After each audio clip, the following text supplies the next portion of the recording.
میں یہ کہہ رہا تھا کہ اگر کسی پہ وقت پڑتا ہے نا تو بہت مشکل ہوتا ہے اس کے لیے یہ ذمہ داری سنبھالنا، کیونکہ ذمہ داری میں اس کو جو ہے وہ اس کو پھر کھانا اپنا کم کرنا پڑتا ہے۔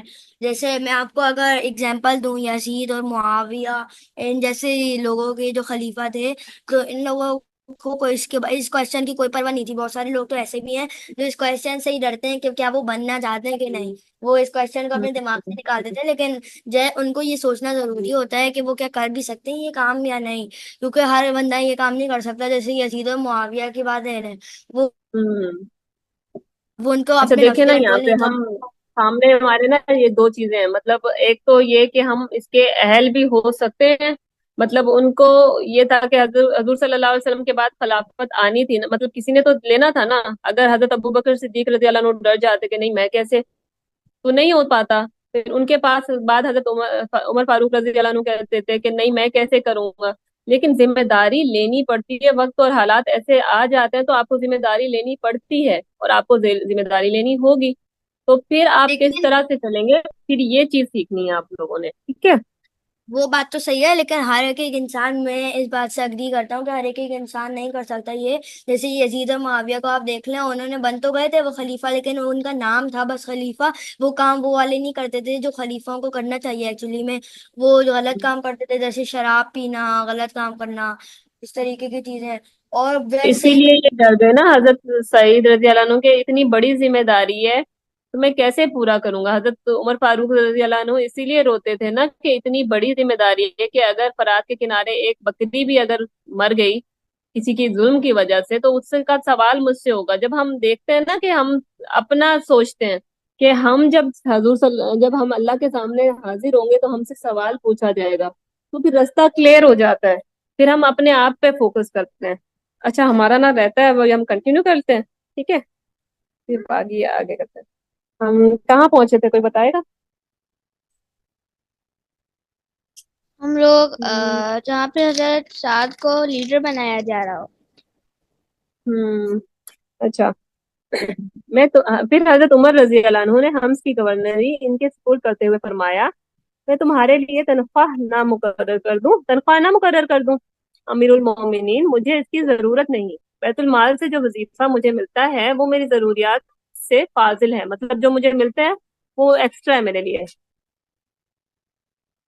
حضرت سعید رضی اللہ عنہ نے کہا، اور وہ حمز کے لیے روانہ ہوئے۔ اس کے کچھ ہی دنوں بعد اہل حمز کے کچھ قابل اعتماد لوگوں پر مشتمل ایک وفد حضرت عمر رضی اللہ عنہ کی خدمت میں حاضر ہوا۔ حضرت عمر رضی اللہ عنہ نے ان سے فرمایا کہ مجھے اپنے یہاں کے فقراء اور حاجت مندوں کے نام لکھ کر دو تاکہ میں ان کی ضروریات کی تکمیل کا کوئی بندوبست کر دوں۔ تعمیل حکم میں انہوں نے خلیفہ کے سامنے جو فہرست پیش کی، اس میں تھا فلاں ابن فلاں اور فلاں ابن فلاں اور سعید بن عامر۔ سعید بن عامر، یہ کون سعید بن عامر؟ حضرت عمر رضی اللہ عنہ نے حیرت سے پوچھا۔ ہمارے گورنر، ارکان وفد نے جواب دیا۔ تمہارا گورنر؟ کیا تمہارا گورنر فقیر ہے؟ حضرت عمر رضی اللہ عنہ نے مزید حیرت سے پوچھا۔ جی ہاں امیر المومنین، خدا کی قسم کتنے ہی دن ایسے گزر جاتے ہیں کہ ان کے گھر میں آگ نہیں جلتی۔ وفد نے مزید وضاحت کی۔ یہ سن کر حضرت عمر رضی اللہ عنہ رو پڑے۔ وہ دیر تک روتے رہے حتیٰ کہ ان کی داڑھی آنسوؤں سے تر ہو گئی۔ پھر وہ اٹھے اور 1000 دینار ایک تھیلی میں رکھ کر ان سے ارکان وفد کے حوالے کرتے ہوئے فرمایا، سعید سے میرا سلام کہنا اور کہنا کہ امیر المومنین نے یہ مال آپ کے لیے بھیجا ہے تاکہ آپ اس سے اپنی ضرورتیں پوری کریں۔ وقت کے لوگ دیناروں کی وہ تھیلی لے کر حضرت سعید رضی اللہ عنہ کی خدمت میں پہنچے اور اسے ان کے سامنے پیش کر دیا۔ انہوں نے اس تھیلی اور اس میں رکھے ہوئے دیناروں کو اپنے سے دور ہٹاتے ہوئے کہا، انا للہ و انا الیہ راجعون۔ ارے یہ کیا؟ انہوں نے ایسا کیوں کہا؟ حاشر اور رسالات۔ جس میں دینار تھے تھیلی میں، انہوں نے اس لیے کہا یہ کہ میں آپ کو ایک ایگزامپل دیتا ہوں۔ کہ جب کوئی خلیفہ، حساب بولے بولے آپ پہلے فنش کریں پھر اس کے بعد میرا تھوڑا لمبا۔ میں نے بس کچھ بولنا تھا لیکن میں فوراً بھول جاتا ہوں، آپ بول دیں۔ اچھا ہمارے میں پاس یہ کہہ ٹائم رہا کتنا تھا، پہلے بتاؤ، ہمارے پاس تھوڑا تھوڑا کرتے ٹائم کرو۔ نہیں پتا، آپ کے پاس ہی شو ہوگا۔ اچھا اب مجھے اسکرین شیئر، چلو رسالات آپ بتا دو۔ ابھی ٹائم 11:31 ہو رہا ہے جی۔ میرا یہ تھا کہ وہ انہوں نے آئی تھنک استغفر اللہ اس لیے کہا تھا کہ کیونکہ جب بھی کوئی خلیفہ بنتا ہے نا تو اس کو اپنے آپ پہ وہ کرنا چاہیے، پہلے اس کو سوچنا چاہیے کہ وہ کر بھی سکتا ہے۔ اب اس بات کو ہی لے کر میں آپ کو بتاتا ہوں کہ خلیفہ بننا آسان نہیں ہوتا۔ خلیفہ جب بنتا ہے نا تو اس کو اپنے نفس کو کچل کے آگے بڑھنا ہوتا ہے، اور اس پہ اپنے نفس پہ کنٹرول کرنا ہوتا ہے، اپنے اندر کے وہ تو شیطان پہ۔ پہلے ہی نہیں لے رہے نا سالار، یہاں پہ دیکھو وہ تو پہلے ہی سیلری نہیں لے رہے ہیں، اور ہاں نا، کیونکہ یہ ان کی وہ یہ نفس پہ وہ فطرہ میں ان کنٹرول کی وہ کر آئی ہے۔ اور جب ان کے پاس پیسے آئے ہیں وہ 1000 دینار، تو وہ انہوں نے فوراً کہا ہے انا للہ و انا الیہ راجعون، جیسے ان کے اوپر کوئی بڑی مصیبت نازل ہو گئی۔ ہم یہیں پہ دیکھ لیتے ہیں وہ کیوں کہا۔ آواز سن کر ان کی بیوی میں گھبرائی ہوئی ان کے میں پاس آئی۔ صرف آپ کو اگزامپل دے رہا ہوں کہ انہوں نے ہوں استغفر اللہ انا للہ و انا الیہ راجعون اس لیے کہا ہے ہوں کہ بولو۔ یہ آپ میں یہی کہہ رہا تھا کہ انہوں نے انا للہ و انا الیہ راجعون اس لیے بولا ہے کیونکہ جب بھی حضرت عمر فاروق رضی اللہ تعالیٰ عنہ کا ان کی اگزامپل ہے، جب وہ خلیفہ بنے تھے تو وہ بھی اس طرح کی چیزوں کو قبول نہیں کر رہے تھے۔ انہوں نے کہا تھا کہ جب تک ان کے جو لوگ ہیں نا، جب تک ان کے پاس کوئی کھانے کی چیز موجود نہیں ہوگی تب تک وہ بھی نہیں کھائیں گے اس طرح کی چیزیں۔ تو اسی ہوں لیے وہ پھر غربا میں انہوں نے تقسیم کر دیا شاید، جو اب یہ 1000 دینار والی بات ہے۔ آگے ایسے ہی ہوگا، دیکھتے ہیں۔ اچھا، کیا کسی جنگ میں، اچھا کہاں گئے؟ ان کی بیوی آئی نا تو کیا ہوا سعید، کیا بات ہے؟ کیا امیر المومنین کا انتقال ہو گیا؟ نہیں، اس سے بھی بڑا حادثہ پیش آیا ہے۔ حضرت سعید رضی اللہ عنہ نے کہا، کیا کسی جنگ میں مسلمانوں کو شکست ہو گئی؟ اہلیہ نے سوال کیا، نہیں، اس سے بھی بڑی آفتاد پڑی ہے۔ حضرت سعید نے جواب دیا، اس سے بڑی آفتاب کیا ہو سکتی ہے؟ بیوی نے پوچھا، دنیا میرے گھر میں داخل ہو گئی ہے تاکہ میری آخرت کو تباہ کر دے۔ حضرت سعید رضی اللہ عنہ نے تشویشناک لہجے میں جواب دیا، اس سے چھٹکارا حاصل کر لو۔ بیوی نے ہمدردانہ مشورہ دیا، ابھی تک وہ دیناروں کے متعلق کچھ نہیں جانتی تھی، کیا تم اس معاملے میں میری مدد کر سکتی ہو؟ ہاں، کیوں نہیں، بیوی نے جواب دیا۔ پھر حضرت سعید رضی اللہ عنہ نے تمام دیناروں کو بہت سی چھوٹی چھوٹی تھیلیوں میں رکھ کر انہیں غریب اور حاجت مندوں میں مسلمانوں میں تقسیم کر دیا۔ اس بات کو ابھی کچھ زیادہ دن نہیں ہوئے تھے کہ حضرت عمر بن خطاب رضی اللہ عنہ شام کے دورے پر وہاں کے حالات معلوم کرنے کے لیے تشریف لائے۔ اس دورے میں جب آپ ہمس پہنچے تو جب اہل ہمس، اچھا یہاں پہ ہمس والوں کا نا بتایا گیا ہے، اس زمانے میں ہمس کو کویفہ بھی کہا جاتا تھا، اس لیے کہ وہاں کے باشندے بھی اہل کوفہ کی طرح اپنے اعمال اور حکام کی بکثرت شکایتیں کرنے میں مشہور تھے۔ تو جب اہل حمص خلیفہ سے سلام و ملاقات کے لیے ان کی خدمت میں حاضر ہوئے تو خلیفہ نے ان سے دریافت کیا کہ تم نے اپنے اس نئے امیر کو کیسا پایا؟ جواب میں انہوں نے امیر المومنین کے سامنے حضرت سعید بن عامر کی رضی اللہ عنہ کی 4 شکایتیں پیش کی، جن میں سے ہر ایک شکایت دوسری سے بڑی تھی۔ حضرت عمر رضی اللہ عنہ فرماتے ہیں کہ میں نے ان کو اور سعید رضی اللہ عنہ کو ایک جگہ اکٹھا کیا اور اللہ تعالیٰ سے دعا کی کہ وہ سعید رضی اللہ عنہ کے متعلق میرے حسن ظن کو صدمہ نہ پہنچائے، کیونکہ میں ان کے متعلق بہت زیادہ خوشگمان تھا۔ جب شکایت کرنے والے ان کے امیر آپ کی سعید آواز بہت زیادہ رہی ہے کٹ رہی ہے، اچھا ابھی صحیح آ رہی؟ جی، اب صحیح آ اچھا، رہی ہے، لیکن وہ پیچھے والا سمجھ نہیں آ رہا تھا۔ حضرت عمر فاروق نے جب ان کو اکٹھا، کہاں سے پڑھوں؟ مطلب کہاں اب سے سمجھ جہاں نہیں سے آیا تھا؟ وہ بتا رہی تھی عمر فاروق رضی اللہ تعالیٰ عنہ کہتے کہ کہیں غلط گمان نہ ہو ان کے دل میں، حضرت سعید رضی اللہ تعالیٰ عنہ ہاں سے بتا رہی چلو چلو، یہ تھا ٹھیک۔